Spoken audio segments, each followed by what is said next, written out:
فتسأل الله سبحانه وتعالى أن يعيذهما من النار. وما أسعدك إذا دعوت لوالديك واستجاب الله دعاءك، فكتب الله النجاة والسلامة لوالديك من النار. ما أسعدك بوالديك وما أسعد والداك بك. هذه أمور يجد فيها الإنسان ويجتهد. أما الغفلة ونسيان الحق هذا لا خير فيه. يسعى الإنسان في بره لوالدين يقدم لهم أعز ما يستطيع، وأعز شيء تقدمه لهما ما يكون به الفوز العظيم، وهو النجاة من النار والفوز بالجنة.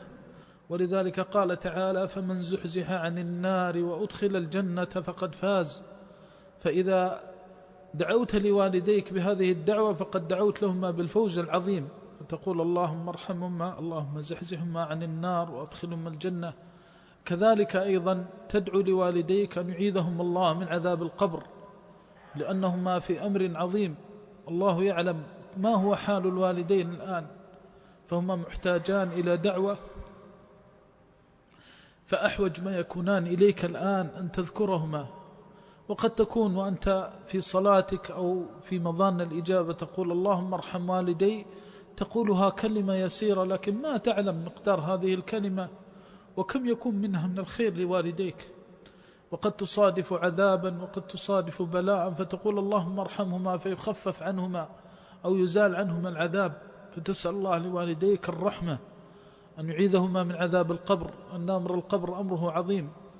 وتسأل الله عز وجل أن يعيذهما من الحساب ومؤونة الحساب. وهناك أمران مهمان في الميت: أن يسلمه الله من حقه، وأن يسلمه الله من حقوق العباد. فاسأل ربك أن يخلص والديك من حقوق الله كالصلوات والزكوات والصيام والحج والعمرة، وتسأل الله أن يسامح والديك في ذلك، وتضرع إلى الله وتقول: رب ارحم ضعفهما وارحم مقام مصيرهما إليك، اللهم لا تعذبهما بحق فيما بينهما وبينك. وتضرع إلى الله وتكون شفيعا، لأن الله يحب منك هذا.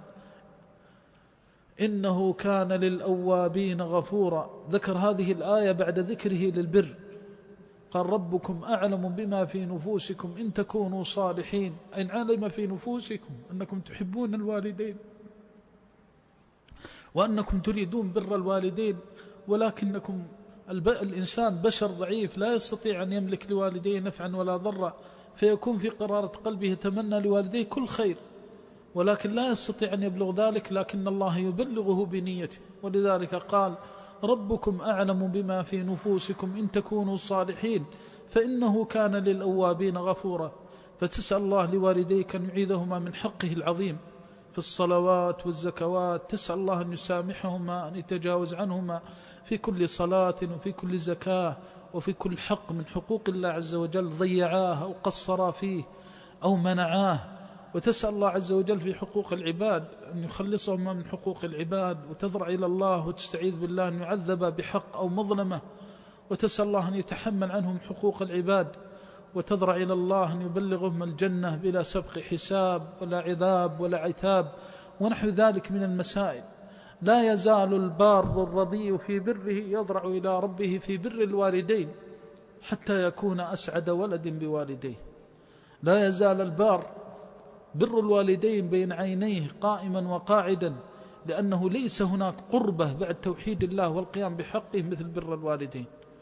فإذا بررت والديك أحياء وأمواتا، أحياء قدمت ما تستطيع، وأمواتا بعد موتهما ما تنساهما، تذكرهما في دعواتك وفي مظان الإجابة، وتضرع إلى الله سبحانه وتعالى كما ذكرنا في هذه المسائل.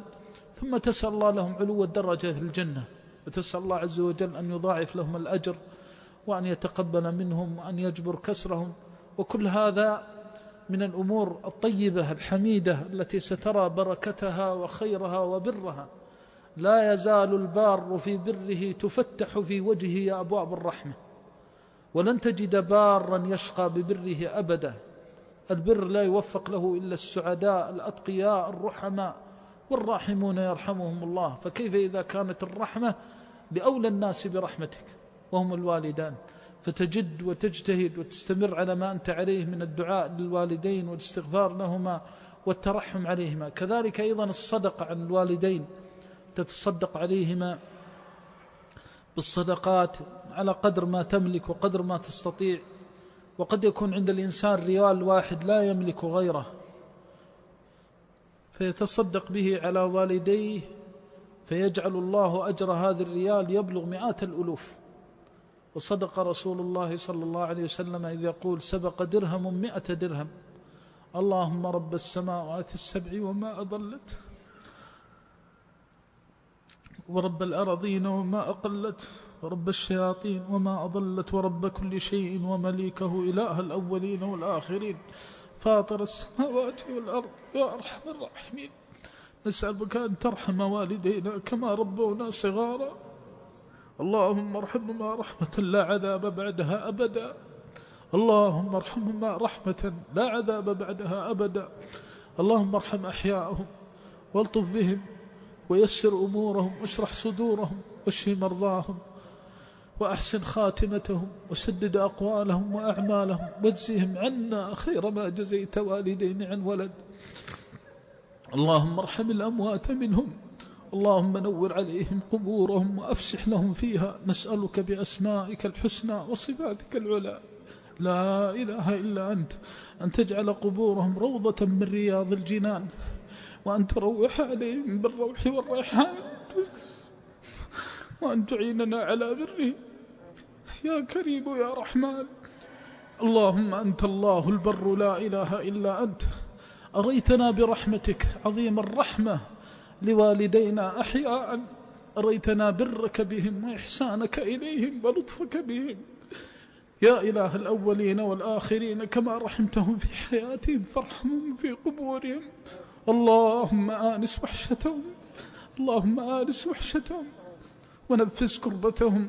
نعوذ بوجهك العظيم أن يعذبوا، نعوذ بوجهك العظيم أن يعذبوا أو يرهنوا بالحقوق إله الأولين أو يستوحشوا.